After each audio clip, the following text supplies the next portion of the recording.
Are you ready to delve into some history, mystery, and wholesome philosophy? We're going to be talking about that at a place called Oak Island in this episode of Further Light. Stay tuned and enjoy. Step into a place where knowledge meets the extraordinary as we embark on an unforgettable voyage through the realms of mystery, myths, and the enigmatic unknown. Welcome to Further Light, the illuminating series that brings you closer to the secrets that most intrigue you. Join us as we delve into the depths of untold stories, guided by esteemed experts and captivating storytellers. Further Light invites you to journey on a quest for enlightenment that will challenge your perceptions and expand your understanding of the world around us. The opinions expressed on this show are those of the individual and do not represent Grand Lodge or any other Masonic and company. Okay, guys. Hi. How you doing today? Hello. Hey, Chris. Hello. So tell us, Doc, since you're to my immediate right or left, whatever way you're looking at this, how did you and Jim get together? What's the story behind that? Well, I don't even know if I've ever told Jim this quite the way it went. I was following the Curse of Oak Island on TV for a number of years, and I saw in our public library there was going to be a book talk by some guy named Jim McQuiston. And I had seen him on TV, and I thought, well, he must have been traveling through our area. And then I asked the librarian, well, what about this Jim McQuiston? She goes, oh, he just lives like down the road from us. And I go, what? And so I think I got his email address. I contacted him, and I said, would you like to be on my TV show? And I have a cable TV show in Chautauqua County called Chautauqua Sunrise. And I guess we just kind of hit it off from there. So, Jim, on your end, you've been interested in Oak Island for a long time. What really got you inspired to look into it? Well, I read the famous Reader's Digest article from, I think it was 1965 when I was a kid. And then in 2010, I went up to Nova Scotia and I asked, was there any chance to get down to Oak Island? They said, no, it's privately owned now and they won't let you on. That was a little bit disappointing. So in 2016, I was watching the show and I'd been updating a family history, and I have a distant cousin who is the premier Knights Baronet of Nova Scotia. And so I was just sitting here watching the show and I thought, wow, Oak Island, Nova Scotia, Knights Baronet of Nova Scotia, maybe there's some kind of a connection here. So I wrote them an email. And the next thing I knew, they called. They set it up to call ahead of time, but they called for an hour. And they asked me tons and tons of questions. A lot of them I had no idea what the answers would be. But I started looking into it. And I was providing them with a lot of answers. And they would ask more. And so it evolved to where I started writing books at their suggestion because there was just so much data that was going to get lost if something wasn't done. And also they asked me to come up. So the first trip up there was 2017, the very next year. And I presented in the war room. And I think it was about a 4-hour presentation. And then they had me come up the next year and the next year. Then 2020 was the big COVID year, so they didn't have me come up then. And then they had me come back up in 2021, which was still a lot of traces of the COVID issue around, to where it took me an hour and a half to get across the border to get up there, and I had to get tested 3 times before I could be on the island. And I gave a couple presentations. So I've been in the war room 6 times, and I've been on a long Zoom with them once. And my theory, which we'll talk about here, was actually in the top 10 3 different years, and it made it all the way to 2nd place 1 year. And then I thought things died off as of 2021, and I know there were issues on the island and whatever. I'm not sure what they were and if I would relay them wrong, so I'd rather not say anything about it. But in 2024, they asked me to come up again to film specifically for a kind of a spin-off called Tales from Oak Island. And so I've been on one of their 3 shows they've had, Curse of Oak Island, Maddie Blake's Drilling Down, and Tales from Oak Island. I've been on them 14 times now. And I've now written 12 books specific to Oak Island and 1 peripheral book. And I've been on Doc's show, I don't know, 6, 8, 10 times, I'm not sure.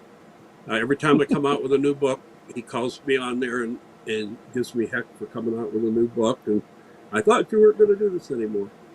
But he's actually helped me with I'd say the last 4, at least, maybe the last 5 books as an advisor, you might say. Yeah, let's explain to people exactly where Oak Island is. I'm going to put up a map, a broader map here. There you see Maine and the Maritime Provinces, and that red arrow points to Mahone Bay. Mahone Bay is where Oak Island is. And it looks like it might be a bigger island over there, but it's really not that big. It's actually part of a sort of a larger sort of thing. I don't know if that's quite a whole island or anything, but you see that number 1 over there. That number 1 is where Oak Island actually is located. It's a small island off this. Is this a peninsula technically? I think it's all. Well, it connects to New Brunswick, so it is technically a peninsula, but it's almost an island. So if you want to look at the island itself, it's really this small. So we can get into some of the details here as we go forward. But Jim, when you first went there, what was the feeling that you got from the people that were there? Were they expecting to find something, or were they expecting you to come in and tell them, no, this is just a myth? Well, no, I think they were hoping I was going to tell them where it was at, where X was on the ground. But no, they were very sincere. I would say the majority of my conversations with them, they have an air of sincerity about. There are forces at work. One is that Prometheus, that produces the show, wants to have a good, exciting, dramatic show, which digging in the dirt isn't always dramatic. And secondly, some on the island want to dig into the history, which Doc and I are doing.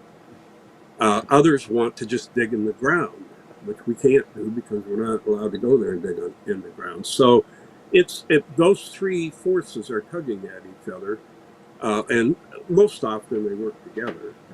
But, So tell us a little bit about the history. What are the different groups that were involved there, and how did these stories percolate up into where we are today? Wow.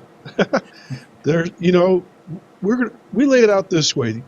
It's a multi-generational story, and we take a very narrow span of time, Jim, like 1620 to 1650, more or less, somewhere in that range.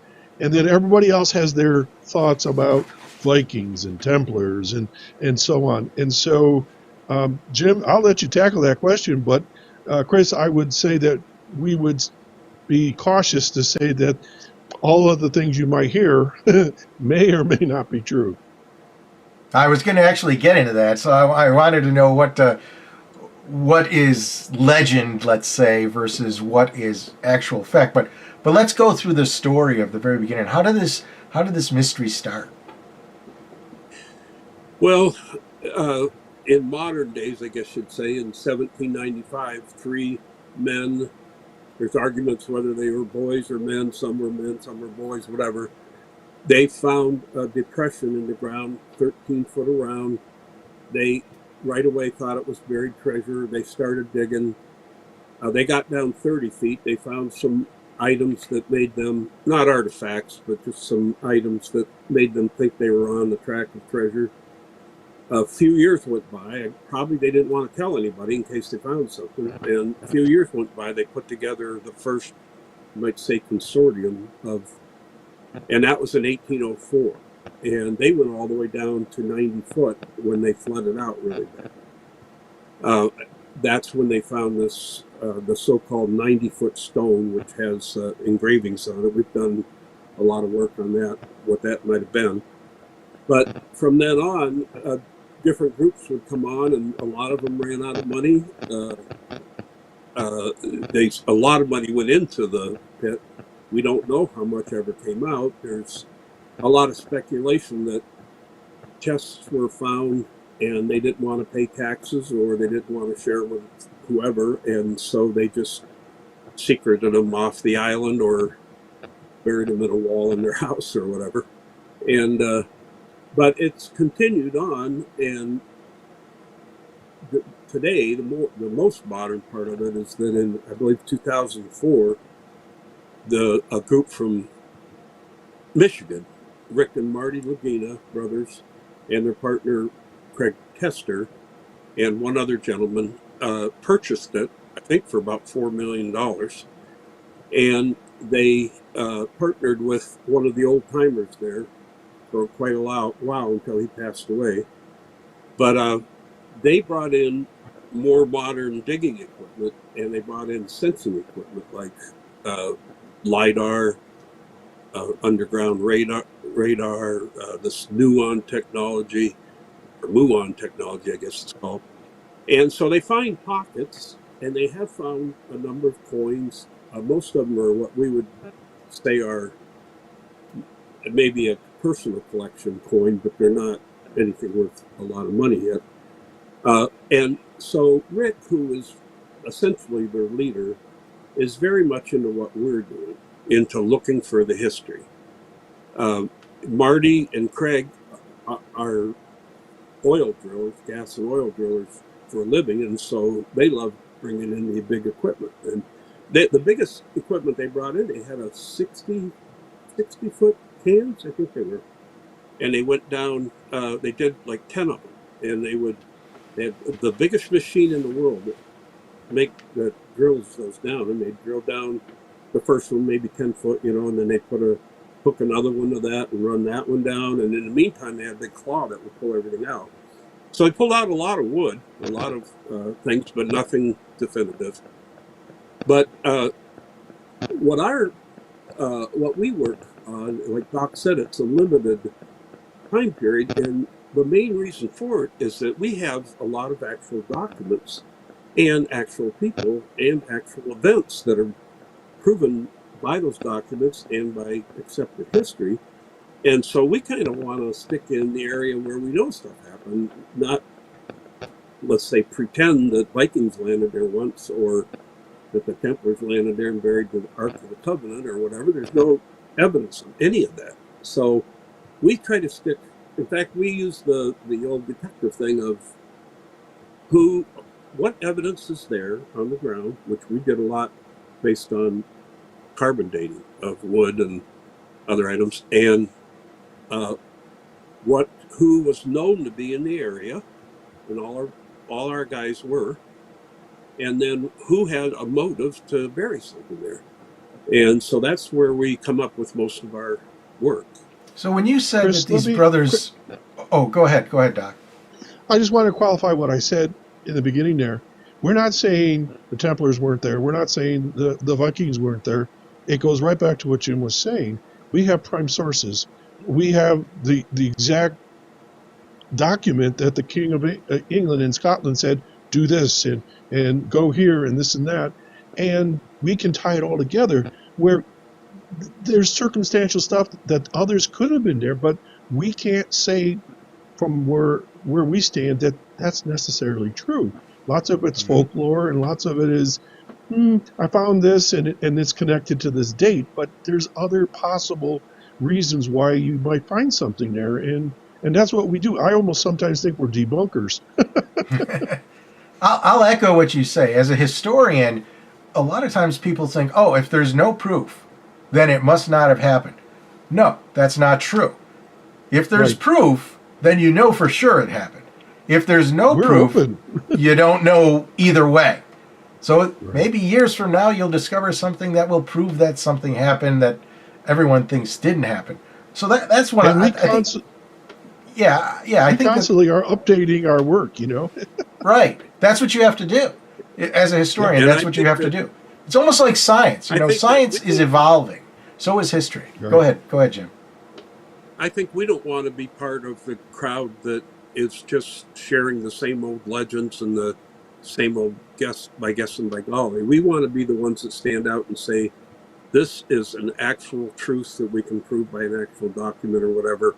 We're starting from known, provable items rather than from the by guessing by golly. Because I mean, there's people come up with crazy stuff like it was some star cluster that told them that that's how you should build this or something. You know, I mean, there's no way you would ever prove that in a million years. There's just no way. So anyway, the do you want to get into the theory here? Well, yeah, before that, I just want to kind of trace back the ownership of the island, because you mentioned these brothers bought it for $4 million. Who did they buy it from? Well, Dan Blankenship, who they ended up working with, he had a partner named Dave Tobias, and he was the money man. So they bought Tobias's share of it in 2004, and he only paid $125,000 for it. They paid $4 million for it, and then he was asking $7 million. They paid $4 million. But since then, they bought one extra lot that was privately owned for $250,000, and another one that they bought somehow through some charity or something. I'm not sure how it's working, but that was supposedly around $250,000 too. So they're putting the big bucks in it to own the whole thing. There's still 6 lots that they can't purchase that are owned by another individual who I believe he just doesn't want to give up his connection to Oak Island, or he's holding out for several $1 million for those last 6 lots. But originally it was settled by families of Freemasons and families of the Knights Baronet, which is our kind of our basic theory here.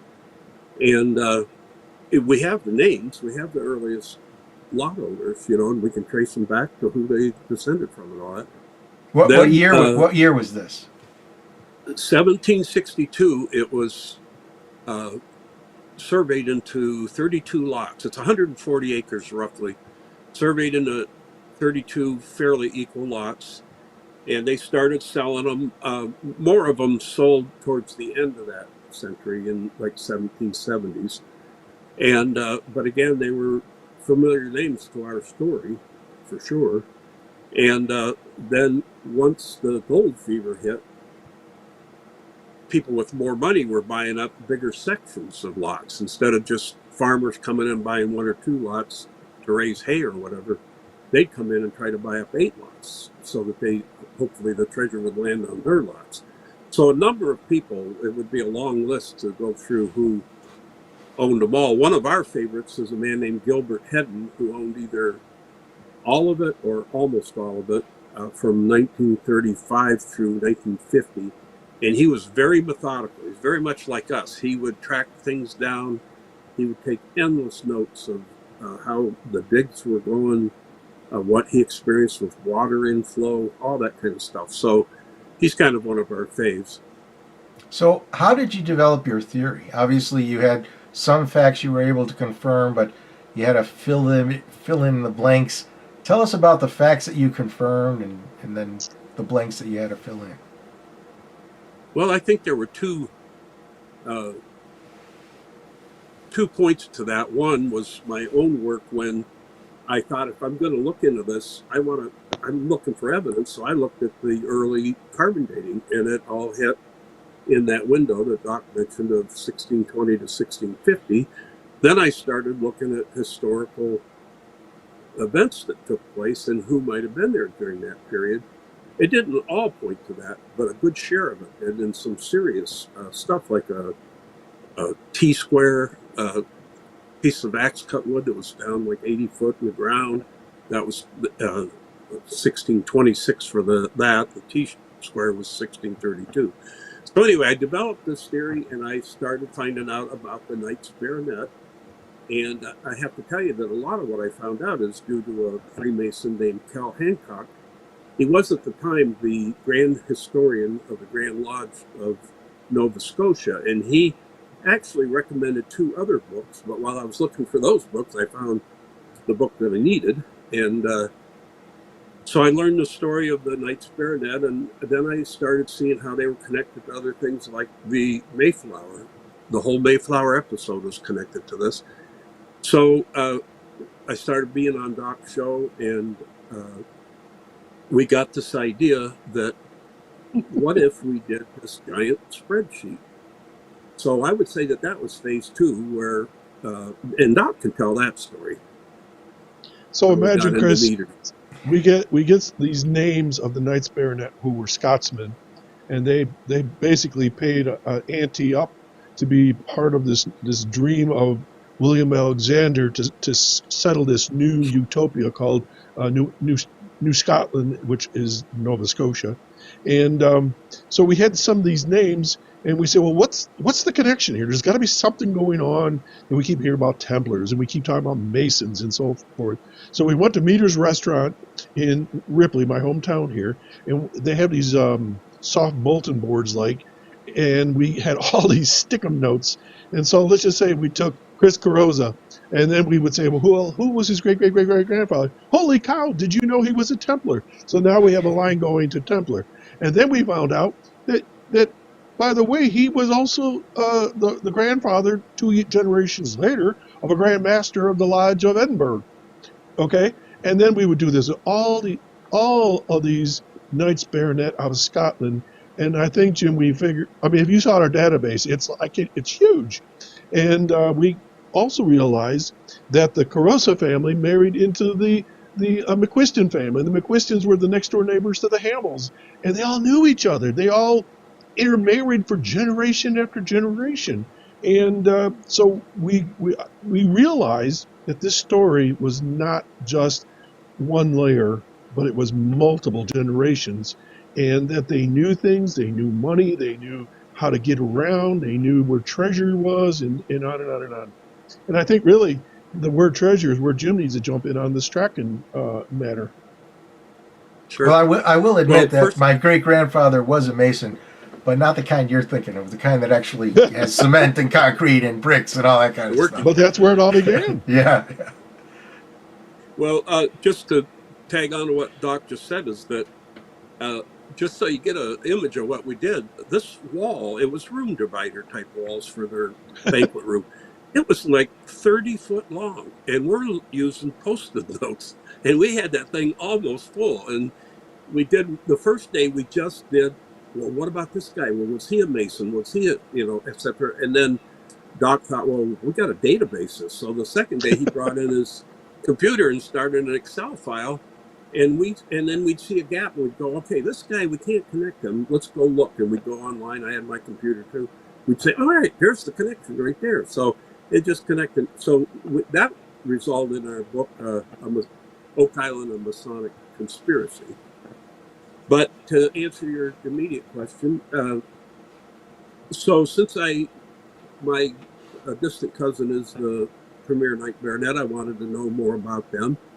And I found out they were created in 1625, which was 4 years after William Alexander received Nova Scotia. And like Doc said, the purpose was to raise money and raise men to go there. So they bought into it, unlike most knighthoods that earned it.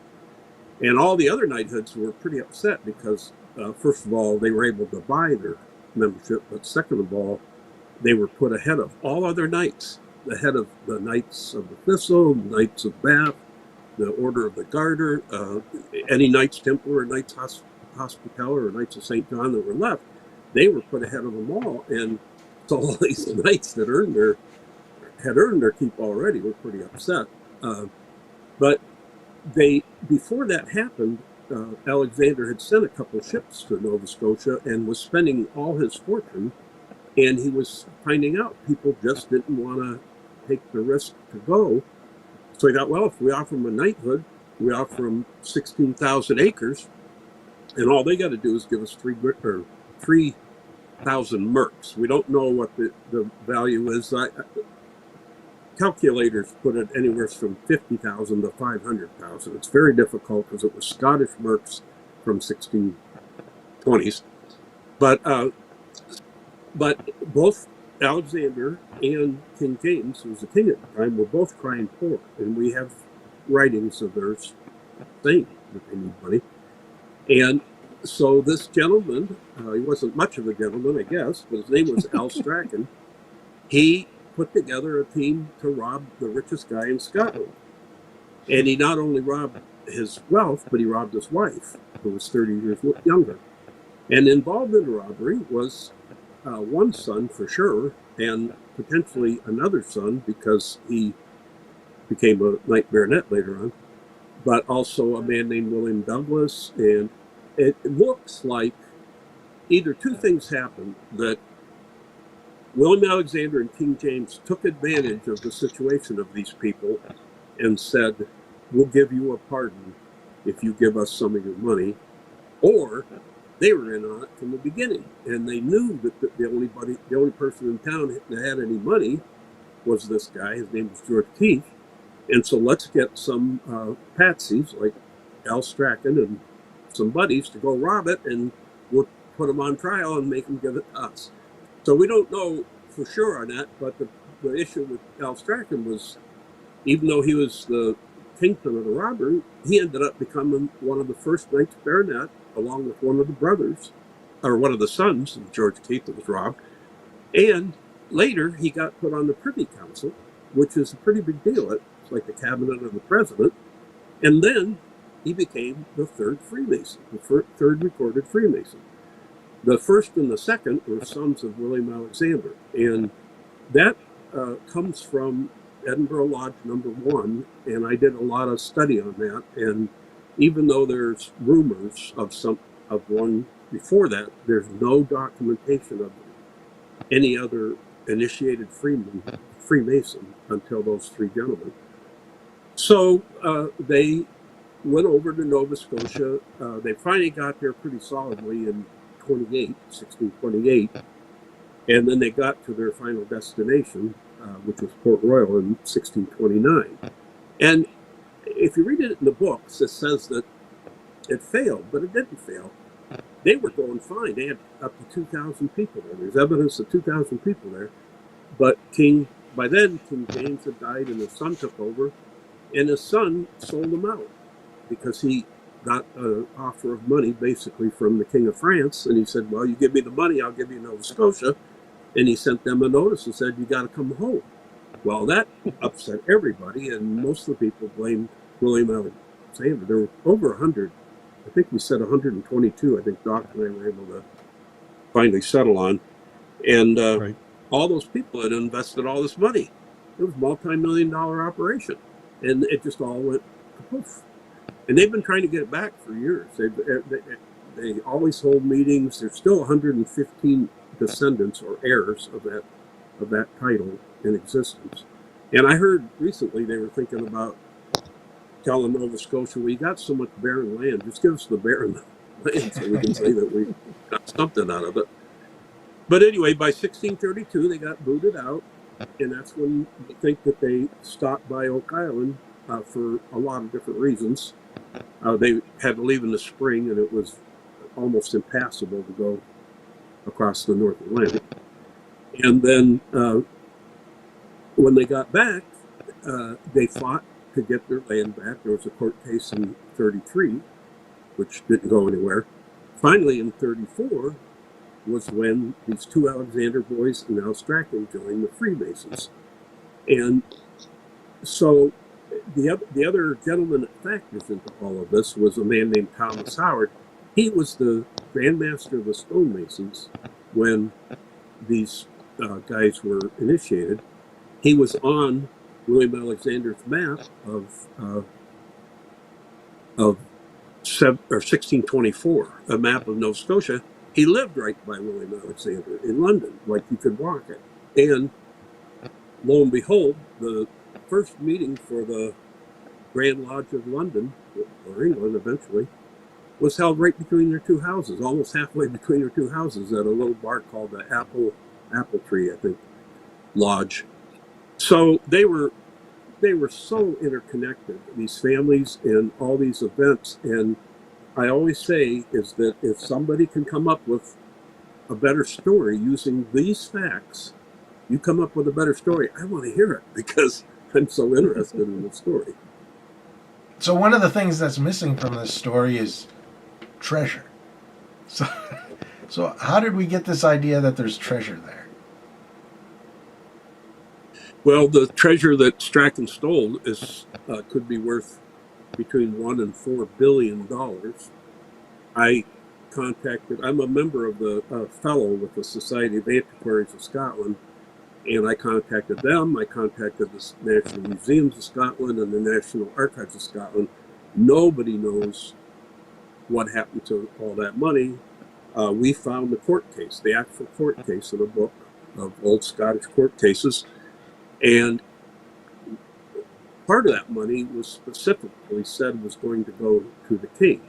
But amongst that money was 26,000 pounds in worth of foreign coins, gold and silver. And then there was another, they called it a green coffer, but that would be that they called a treasure chest back then a coffer. And it was probably brass that was turning green. But there was another, I think, $13,000 or $16,000, or not dollars, pounds worth of gold and silver in that. And then there were dozens and dozens and dozens of other items. And so I was only able to find one item that appeared to be an absolute specific item from that treasure, and it was in the will.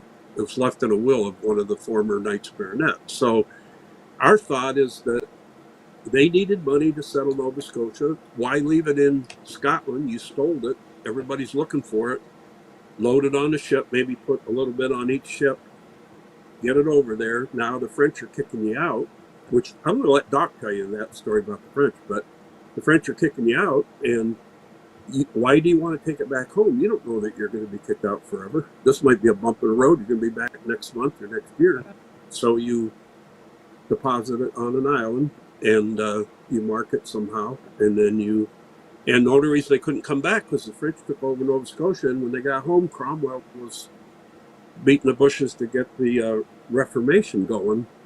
Actually, it was the I'm not sure what they call that movement, but where they beheaded King Charles. Right, Charles the First. Knights Baronet. But anyway, we found a really cool. A friend of ours in Nova Scotia found a wall, an old stone wall overlooking a bay, and the bay's called Medford, but eventually we found out it was Meltois, which is the Maltese. And so we took that little bit of information, and between our friend Art and Doc and I, we went crazy, and we found history that nobody talks about anywhere. I'll let Doc.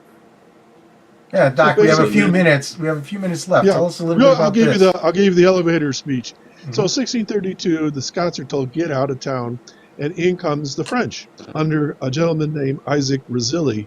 And he was French, and he was in connection with the cardinal and the king and so forth. And they came in, and they explored the whole area of Nova Scotia, repopulating it, changing all the names. But it was the same setup.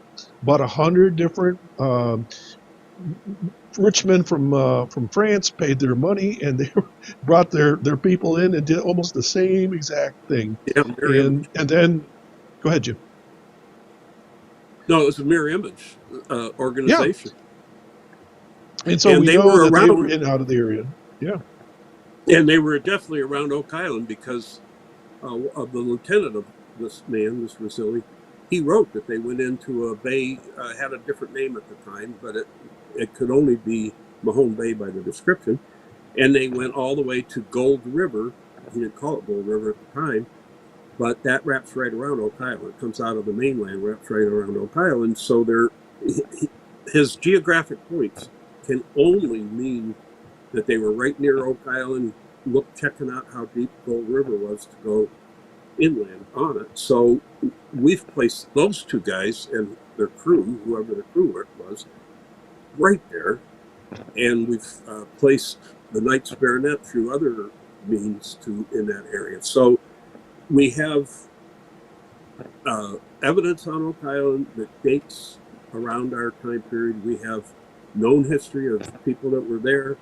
And so the motive would be, we got to get out of here. We're being chased out. We got this treasure that we brought over with us to finance it. We don't want to take it home because everybody's looking for it. But we don't know if we're going to be back in a half a year or whatever, we're going to bury it here.